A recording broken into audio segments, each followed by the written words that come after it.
ዱዓ ታደርጋለህ፣ ሰበብ ታሟላለህ። ከዛ በኋላ ከዱዓ ዝም ብሎ ደረቅ ዱዓም የለም።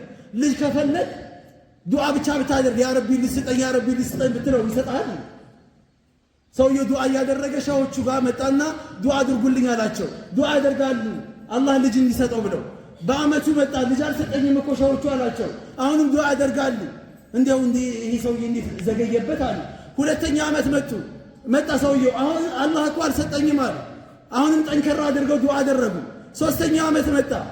ከዛ በኋላ ከነከናቸው። አላህም ቢብሎኝ አያውቅም ዱዓዬን አላህ ይሰማኛል ግን ለምን እንዲህ ያለው ብለው ሰውየውን ጠሩትና ኢንተርቪው ያደረጉት። ለመሆኑ አግብተሃል እንዴ አሉት።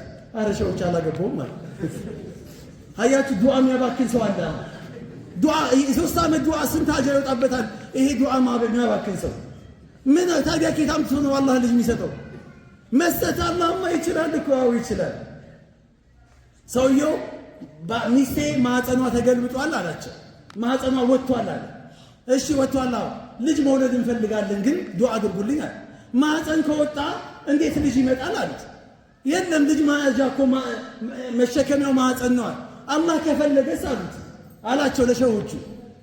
ምርጥ ሸህ ነበሩና አላህ ከፈለገማ አንተን የሚያስወልድሃል አሉት። እንዲህ አይነት ተወኩል የለም አለ። እንደዚህ አይነት ተወኩል የለም። እንደዚህ አይነት ተወኩል ደረቅ ተወኩል ይባላል። ይሄ ተወኩል ሳይሆን ይላሉ